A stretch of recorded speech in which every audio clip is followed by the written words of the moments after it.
Hello everyone. तो भाई सबका स्वागत है आपके अपने चैनल केल्विन पर। और भाई हम लोग डिस्कस कर रहे हैं यहाँ पर जो है important question, mind map, one shot, सबके सब हमने आपके लिए अवेलेबल करा दिए हैं। तो जिन लोगों ने भी ये सब चीजें नहीं देखी हैं भाई तुरंत देखें। तो आज हम डिस्कस करने जा रहे हैं माइंड मैप, एक और चैप्टर का, जो चैप्टर का नाम है the human I and the colourful world. तो इसका माइंड मैप हम लोग डिस्कस करने जा रहे हैं। पूरे चैप्टर की जो समरी है हमने एक पेज पे आपके सामने लाके रख दी है, ताकि आपको जो है सारी चीजें एकदम से रिकॉल हो जाए। तो जिन लोगों ने चैप्टर नहीं पढ़ा है उनके लिए भी इंपॉर्टेंट है, उनको सारा आइडिया हो जाएगा चैप्टर में क्या क्या चीजें हैं। और जिन्होंने चैप्टर पढ़ लिया है उनको सारी चीजें एक बार रिकॉल हो जाएंगी। तो सब लोग बिल्कुल ध्यान से देखेंगे क्या क्या इस चैप्टर में दिया था, क्या क्या आपको याद है और क्या क्या यहाँ पे करना है। तो स्टार्ट करते हैं। यहाँ पर human I and colourful world का जो स्टार्टिंग की गई है, पहले आई के स्ट्रक्चर से की गई है। आई का जो स्ट्रक्चर होता है वो ऐसा कुछ होता है दिखने में। इसमें जो टॉप सबसे बाहर वाला पार्ट होता है उसको हम बोलते हैं कॉर्निया। यहां से लाइट एंटर करती है। लाइट एंटर करने के बाद यहाँ पे जो हमारा होता है एक्वस ह्यूमर भरा होता है, वहां से क्रॉस करते हुए लाइट जाती है आपकी और हिट करती है आपकी प्यूपिल पे। प्यूपिल पे हिट करती है। प्यूपिल पे हिट करने के बाद ये जाती है आई लेंस पे और फिर रेटिना पे जाके गिरती है। अब जो प्यूपिल होता है उसका साइज जो कंट्रोल करने के लिए यहाँ पे इरिश होता है। और आपका जो आई लेंस होता है उसकी फोकल लेंथ भी हमें बार बार चेंज करनी पड़ती है, क्योंकि कभी हमें पास का ऑब्जेक्ट देखना है, कभी दूर का देखना है, तो हमें फोकल लेंथ चेंज करनी पड़ती है। वो चेंज होती है आपकी जो सिलेरी मसल होती है यहाँ पे, वो उसको खींच के या फिर उसको रिलैक्स करके उसकी फोकल लेंथ को बार बार चेंज करती है, ताकि आई आपकी जो है सारे ऑब्जेक्ट को देख पाए। तो होता है ciliary muscle. Finally light hit करती है यहाँ पे रेटिना पे, और रेटिना पे जो होती है उसके बाद ये लाइट जो होती है इलेक्ट्रिक सिग्नल में कन्वर्ट हो जाती है और ये चली जाती है आपके ब्रेन में थ्रू द ऑप्टिक नर्व। तो अलग अलग पार्ट के फंक्शन यहाँ पे लिखे हुए हैं। कॉर्निया क्या करती है? कॉर्निया जो आपका होता है ये आगे वाला पार्ट, ये आपका कंट्रोल करता है एंड फोकस करता है, लाइट की जो एंट्री होती है उसको कंट्रोल करता है। प्यूपिल जो होती है वो भी अमाउंट ऑफ लाइट को कंट्रोल करता है जो उसके अंदर जारी होती है आपकी आई में, उसको कंट्रोल करती है प्यूपिल। इरिस जो होती है साइज ऑफ प्यूपिल को कंट्रोल कर रहा है। लेंस जो होता है, लेंस का काम होता है रियल और इन्वर्टेड इमेज बनाना रेटिना पे। रेटिना जो पीछे होता है उस पर रियल और इन्वर्टेड इमेज आपकी पीछे बनती है, ठीक है। उसके बाद सिलेरी मसल जो होती है फोकल लेंथ को कंट्रोल करती है। जो आपका लेंस होता है आई लेंस, इसकी फोकल लेंथ को कंट्रोल करती है। रेटिना जो होता है, रेटिना में कई सारे हमारे सेंसिटिव सेल होते हैं जो कि लाइट को इलेक्ट्रिक सिग्नल में कन्वर्ट कर देते हैं। तो रेटिना का काम होता है, यहाँ पे लाइट सेंसिटिव सेल होते हैं। और फिर ऑप्टिक नर्व आपकी जो होती है वो सेंड करती हैं सिग्नल को ब्रेन की तरफ को। तो ये लाइट जो है पूरे का पूरा आई का फंक्शन हुआ। अब कई बार जो है आई में डिफेक्ट आ जाता है। तो आई के कौन कौन से डिफेक्ट हमारे होते हैं? पहला डिफेक्ट है मायोपिया। मायोपिया का मतलब होता है नियर साइटेडनेस और शॉर्ट साइटेडनेस। मतलब आपको जो है पास की चीजें दिखाई दे रही है लेकिन दूर की चीजें नहीं दिखाई दे रही। कई बच्चों के साथ ऐसा होता है कि उनको दूर की चीजें नहीं दिखाई देती, उनकी जो है आई साइट वीक हो जाती है। तो इसमें क्या होता है? Person can't see the far object, आप दूर के ऑब्जेक्ट नहीं देख सकते। रे converge in front of retina, जो रे होती है वो रेटिना से पहले ही कन्वर्ट होने लगती है। रेटिना है इससे पहले ही यहाँ पे आगे कन्वर्ट होने लगती है, इसमें convert in front of retina. Cause क्या होता है इसका? कॉज होता है कि आपका तो curvature of the eye lens काफी ज्यादा हो गया है। आपका जो आई लेंस उसका कर्वेचर ज्यादा हो गया, या फिर इलोंगेशन ऑफ आई बॉल, आपकी आई बॉल का साइज बढ़ गया तो रेटिना के आगे ही लाइट कन्वर्ट हो जा रही है, रेटिना पे नहीं गिर रही, आगे कन्वर्ट हो। तो इसका रीजन है। उसको हम मॉडिफाई कैसे करते हैं? मॉडिफाई करने के लिए हम लोग जो यूज करते हैं वो यूज करते हैं हम लोग कॉनकेव लेंस। तो हम यहाँ पे कॉनकेव लेंस लगाते हैं क्योंकि हमें क्या करना है, लाइट को हम चाहते हैं कि लाइट जो हमारी है वो हमारी पहले कन्वर्ट हो रही है तो हम कन्वर्ट ना हो, डाइवर्ज हो, तो ताकि पीछे जाके कन्वर्ट हो। तो हम लोग ट्राई करते हैं डाइवर्जिंग लेंस लगाने का। तो हम डाइवर्जिंग लेंस या फिर कॉनकेव लेंस यहाँ पर यूज करते हैं। उसके बाद दूसरा डिफेक्ट हमारा है हाइपरमेट्रोपिया। हाइपरमेट्रोपिया मतलब होता है फार साइटेडनेस। मतलब आपको दूर के जो ऑब्जेक्ट हैं वो तो दिख रहे हैं लेकिन पास के ऑब्जेक्ट नहीं दिख रहे हैं। तो उसको बोलते हैं कि person can't see the near by object. आपको किताब पढ़ने में प्रॉब्लम हो रही है, उसको बोलते हैं हाइपरमेट्रोपिया। तो ये यूजुअली होता है बड़ी एज में होता है, कम एज में, छोटी एज में नहीं होता है लोगों को। बड़ी एज में जाके हाइपरमेट्रोपिया होने लगता है। तो यहाँ पे क्या होता है, रे आपकी बिहाइंड द रेटिना, पीछे कन्वर्ट होने लगती है। यहाँ पे कन्वर्ट होना चाहिए, पीछे कन्वर्ट हो रही है। तो इसको हम बोलते हैं हाइपरमेट्रोपिया, इस प्रॉब्लम को। तो रीजन क्या होता है इसकी? फोकल लेंथ ऑफ आई, आपकी जो फोकल लेंथ है वो काफी ज्यादा हो गई इस आई लेंस की। तो फोकल लेंथ ज्यादा हो गई तो यहां कन्वर्ट करने के बजाय वो यहां आगे पीछे कन्वर्ट कर रहा है, फोकल लेंथ ज्यादा है उसकी। या फिर आपकी जो आई बॉल है वही छोटी हो गई। तो क्या हो रहा है कि लेंस तो अपनी जगह पे कन्वर्ट करा है लेकिन आई बॉल का साइज छोटा हो गया। तो अब लाइट जो है आई बॉल के पीछे कन्वर्ट होती हुई हमें लग रही है, तो प्रॉपर हमें लाइट नहीं मिल पा रही है। इसका करेक्शन कैसे होता है? करेक्शन ऐसे होता है कि आपकी लाइट पीछे कन्वर्ट हो रही है, आप चाहते हो पहले कन्वर्ट हो जाए, तो कन्वर्जिंग लेंस यूज करेंगे, यानी कि कॉन्वेक्स लेंस यहां पे हम लोग पहनते हैं, कन्वेक्स लेंस हम लोग यूज करते हैं। तो हाइपरमेट्रोपिया के लिए हम लोग कन्वेक्स लेंस यूज करते हैं। तीसरा डिफेक्ट जो होता है वो इन दोनों का कॉम्बिनेशन है। अगर हमें दोनों डिफेक्ट हो जाए तो एक एज के बाद होता है कि दोनों डिफेक्ट भी हो जाते हैं, उसको बोलते हैं मायोपिया प्लस हाइपरमेट्रोपिया को बोलते हैं प्रेस बायोपिया। इस डिफेक्ट को क्या बोलते हैं?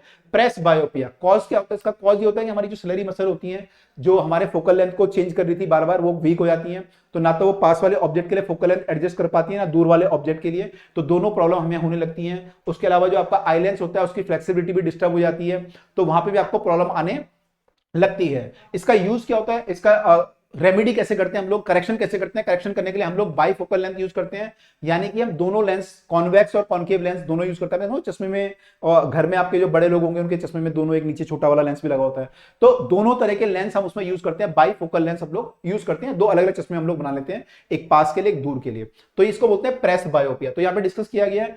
उसके बाद इस चैप्टर में प्रिज्म के बारे में डिस्कस किया गया है। प्रिज्म क्या होता है? प्रिज्म हमारा ट्राइंगुलर प्रिज्म अगर हम बात करें तो हमारा होता है दो ट्राइंगल बेस होते हैं उसमें, और जो है फ्लैट सरफेस, तीन हमारे फ्लैट सरफेस उसमें होते हैं, उसको बोलते हैं ट्राइंगुलर प्रिज्म। इस टाइप का हमें दिखता है। इसमें हमारा रिफ्रैक्शन होता है। जब प्रिज्म में हमारा रिफ्रैक्शन होगा तो क्या होगा? इंसिडेंट, ये वाली जो रे होती है उसको बोलते हैं इंसिडेंट रे। फिर ये रे यहाँ पे रिफ्लेक्ट होती है तो angle of incident, angle of refraction, रे आगे गई फिर यहाँ से बाहर निकली, तो ये जो एंगल यहाँ पे बनता है इसको बोलते हैं एंगल ऑफ इमर्जेंस। क्या बोलेंगे? एंगल ऑफ इमर्जेंस ई बोलते हैं। तो ये एंगल ऑफ इंसिडेंस है, एंगल ऑफ इमर्जेंस ये भी कई बार प्लॉट करने को आता है कि बताओ एंगल ऑफ आई कौन सा है, ई कौन सा है, तो ये आई है, ये ई है, ये आर है, एंगल ऑफ रिफ्रैक्शन। उसके अलावा ये अगर हम देखें तो ये हमारा जो रे आ रही है और जो रे आगे जा रही है, इनमें जो एंगल होता है, मतलब पहले रे इधर को जा रही थी अब इधर को जाने लगी, तो ये जो रे आपकी जो है इधर को जाते जाते इधर को घूम गई, तो जितना ये घूमी है उसको हम बोलते हैं एंगल ऑफ डेविएशन। तो जो इंसिडेंट रे है और जो रे जा रही है इनके बीच में जो एंगल है उसको बोलते हैं angle of deviation. Capital D से हम लोग डिनोट करते हैं एंगल ऑफ डेविएशन को। उसके अलावा एक और एंगल होता है जो इसको, ये जो टॉप वाला एंगल है इसको बोलते हैं एंगल ऑफ प्रिज्म। तो इसको भी कई बार हम बोलते हैं एंगल ऑफ प्रिज्म। जो टॉप वाला एंगल होता है जो प्रिज्म का दो सरफेस आपस में बना रहे हैं इसको बोलते हैं एंगल ऑफ प्रिज्म। तो सारे एंगल आपको पता होना चाहिए कौन सा एंगल कौन सा है, क्योंकि प्लॉट करने को आता है कई बार। ठीक है जी, तो ये हो गया। अब बात करते हैं डिस्पर्जन की। डिस्पर्जन क्या होता है? डिस्पर्जन हमारा होता है splitting of light into 7 colour. तो प्रिज्म से जब लाइट पास होती है 7 कलर में डिवाइड भी हो जाती है, तो उसको हम बोलते हैं splitting of light into 7 colour को हम बोलते हैं डिस्पर्जन। तो प्रिज्म से जब लाइट जाती है तो 7 कलर में डिवाइड हो जाती है, और अगर आप देखेंगे तो यहाँ पे सबसे नीचे वायलेट कलर, सबसे ऊपर रेड कलर। तो वायलेट कलर सबसे ज्यादा डेविएट होता है, सबसे ज्यादा अपने पाथ से डेविएट हो जाता है। रेड कलर सबसे कम होता है। तो मैक्सिमम डेविएशन वायलेट में होता है, मिनिमम डेविएशन हमारा रेड में होता है। और अगर हम एक और प्रिज्म लगा दें इसके बाद उल्टा करके, तो ये दोबारा जो लाइट है 7 कलर में के दोबारा व्हाइट लाइट आपको दे सकते हैं। इसको हम बोलते हैं रिकॉम्बिनेशन ऑफ द लाइट। तो हम रिकॉम्बिनेशन भी कर सकते हैं अगर हम उल्टा प्रिज्म यहां पे लगा दें, तो रिकॉम्बिनेशन बोलते हैं। अच्छा, ये जो कलर का स्प्लिटिंग हुआ ये रेनबो में भी होता है। आपने देखा होगा इंद्रधनुष जब बनता है तो वहां पे 7 कलर बन जाते हैं। तो वहां पे क्या होता है? वहां पे जो लाइट आ रही होती है सनलाइट, वो इस पे गिरती है, जो आपकी ड्रॉप्स होती हैं जब बारिश के बाद कई सारी वाटर ड्रॉप जो एटमॉस्फेयर में रह जाती हैं, तो उनमें जब लाइट गिरती है तो क्या होता है? लाइट गिरने के बाद रिफ्रैक्शन करती है, रिफ्रैक्शन शो कर और डिस्पर्जन भी शो करेगी, दोनों चीजें शो करेगी। तो लाइट यहाँ पे डिस्पर्जन शो किया, उसके बाद ये सामने जो है सामने वाले सरफेस से टकरा के इंटरनल रिफ्रैक्शन शो करती है, वापस आ जाती है टकराने के बाद, और फिर जाके यहां पे हिट करती हैं दूसरे सरफेस पे, और फिर और ज्यादा डिस्पर्जन शो करती हैं। तो ये लाइट जो व्हाइट लाइट थी वो ब्रेक होते होते जो है 7 कलर में ब्रेक हो जाती है, तो आपको पूरा इंद्रधनुष दिखाई देता है। इसमें एक और इंपॉर्टेंट बात है, रेनबो आपको दिखाई देता है। इसमें एक और इंपॉर्टेंट बात है कि ये इंद्रधनुष जब भी है या रेनबो जो भी बनता है हमेशा सन से अपोजिट बनता है, क्योंकि लाइट जो आ रही है, मान लो सन पीछे है आपके, तो पहले लाइट तो ड्रॉप पे गिरेगी और ड्रॉप से फिर इंटरनल रिफ्लेक्ट होकर आप पे आएगी। लाइट ऐसे आई और फिर आपकी तरफ आई, तो इंद्रधनुष हमेशा सूरज से उल्टी डायरेक्शन में बनेगा। सूरज अगर पश्चिम में है शाम के टाइम पे तो आपको इंद्रधनुष पूरब में दिखाई देगा, और सुबह की टाइम अगर सूरज आपका पूरब में है तो इंद्रधनुष आपको पश्चिम में दिखाई देगा। तो ध्यान रखिएगा, अपोजिट बनता है। उसके अलावा एक और पॉइंट यहां बात किया गया, एटमॉस्फेरिक रिफ्रैक्शन। जो हमारा एटमॉस्फेयर होता है उसमें भी रिफ्रैक्शन होता है। क्यों होता है? क्योंकि हमारी जो ऑप्टिकल डेंसिटी होती है, जो हमारी लेयर है एयर की, उनकी डेंसिटी अलग अलग होती है और रिफ्रैक्टिव इंडेक्स भी अलग अलग होता है। तो जब लाइट हमारी एंटर करती है स्पेस से, मान लो किसी स्टार से लाइट आ रही है, सन से लाइट आ रही है, तो अलग अलग उससे पार कर रही है, वो जो अलग अलग लेयर है सबकी डेंसिटी अलग अलग है। तो रे क्या होती है? हमारी रे जो होती है वो बेंड करती जाती है, रिफ्रैक्ट करती जाती है, तो उसको बोलते हैं एटमॉस्फेरिक रिफ्रैक्शन। इसकी एप्लीकेशंस क्या है, हमें कहां दिखाई देता है? एक तो हमें स्टार की जो पोजीशन होती है थोड़ा ऊंची दिखाई देती है, मतलब स्टार जहां पे है उससे थोड़ा ऊपर दिखाई देता है रिफ्रैक्शन के कारण। दूसरा, ट्विंकलिंग ऑफ स्टार, स्टार हमारे ट्विंकल करते हैं, हमें दिखाई देते हैं एटमॉस्फेरिक रिफ्रैक्शन के कारण। लेकिन प्लैनेट ट्विंकल नहीं करते। इसका आपको रीजन पता होना चाहिए, प्लैनेट ट्विंकल क्यों नहीं करते हैं, स्टार ट्विंकल क्यों करते हैं, तो इसका रीजन हमें क्लियर होना चाहिए। तो ये एटमॉस्फेरिक रिफ्रैक्शन की एप्लीकेशन है। उसके बाद flattening of the sun disc, जो सन की डिस्क होती है आपको थोड़ा सा वो गोल की जगह थोड़ा सा फ्लैट दिखाई देती है, ओवल शेप की दिखाई देती है, ये भी जो है एटमॉस्फेरिक रिफ्रैक्शन के कारण होता है। उसके अलावा आपका जो सनराइज होता है वो 2 मिनट पहले आपको सूरज दिखने लगता है एक्चुअल सनराइज से, और 2 मिनट लेट तक आपको सनसेट में सूरज दिखाई देता है। कुल मिला के आपका जो दिन होता है वो 4 मिनट बड़ा हो जाता है बिकॉज ऑफ एटमॉस्फेरिक रिफ्रैक्शन। तो एटमॉस्फेरिक रिफ्रैक्शन भाई आपके दिन को 4 मिनट बड़ा कर देता है ताकि आप ज्यादा मेहनत कर पाए, ठीक है। उसके बाद एक और एप्लीकेशन है स्कैटरिंग। स्कैटरिंग मतलब होता है कि लाइट जब आ रही है और अगर उसके रास्ते में कोई पार्टिकल लगा, डस्ट पार्टिकल या फिर एटम, मॉलिक्यूल, वाटर ड्रॉपलेट कुछ भी आ गई, तो क्या होता है उससे रे टकराने के बाद जो है अलग अलग डायरेक्शन में चली जाती है, उसको बोलते हैं स्कैटर हो जाती है। स्कैटरिंग ऑफ लाइट बोलते हैं उसको, स्कैटरिंग ऑफ लाइट। तो ये मैक्सिमम जो दिखाई देता है वो वायलेट कलर में होता है और मिनिमम जो होता है वो रेड कलर में होता है। तो वायलेट, इंडिगो, ब्लू सबसे ज्यादा स्कैटर करते हैं और रेड वाली जो साइड होती है सबसे कम स्कैटर करती है। इसकी एप्लीकेशन है हमारी blue colour of the sky. Sky हमें ब्लू दिखाई देता है क्योंकि ब्लू कलर सबसे ज्यादा स्कैटर कर जाता है, तो आपको पूरा आसमान जो है नीला दिखाई देता है। लेकिन ये स्कैटरिंग केवल एटमॉस्फेयर से ही दिखाई देगी जब एटमॉस्फेयर में लाइट आएगी। अगर आप एटमॉस्फेयर से ऊपर चले जाएं तो वहां तो स्कैटरिंग हो नहीं रही, कोई पार्टिकल ही नहीं, यहाँ पे डस्ट पार्टिकल, तो वहां पे कोई स्कैटरिंग नहीं होती। तो आपको ऊपर जाके जो एटमॉस्फेयर दिखाई देता है आसमान वो काला दिखाई देता है। तो आउटसाइड अगर आप चले जाएं, अपने एटमॉस्फेयर से बाहर चले जाएं तो वहां पे काला दिखाई देता है।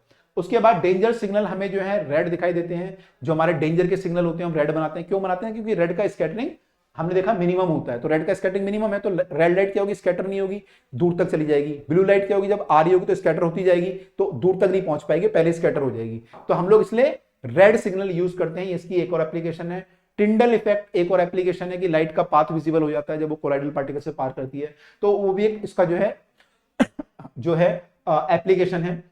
उसके अलावा जब सन, सूरज निकलता है और जो डूबता है तो रेड कलर का दिखाई देता है, ये भी स्कैटरिंग के कारण होता है। ये हालांकि सिलेबस में नहीं है हमारे ये वाला पार्ट, तो ये भी स्कैटरिंग के कारण होता है कि सनराइज पे और सनसेट पे हमें रेड कलर का दिखाई देता है। लेकिन जो सूरज दिन में आपको जो है वो व्हाइट दिखाई देता है, रेड नहीं दिखाई देता, क्योंकि दिन में क्या होता है कि सूरज आपके बहुत पास होता है, तो स्कैट जब वो रे आती है उसको एटमॉस्फेयर में बहुत कम डिस्टेंस ट्रेवल करना है।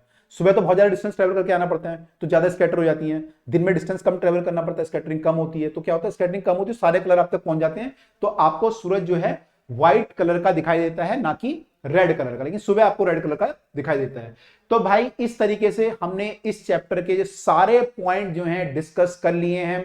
आई होप सबको समझ में आए होंगे। वन शॉट इस चैप्टर का देखना ना भूलिएगा और जो इंपॉर्टेंट क्वेश्चन हमने कराए वो देखना ना भूलिएगा। तो अब आपसे मिलते हैं हम अगली वीडियो में अगले कंसेप्ट के साथ। टिल देन बाय, पढ़ते रहिए, आगे बढ़ते रहिए, टेक केयर।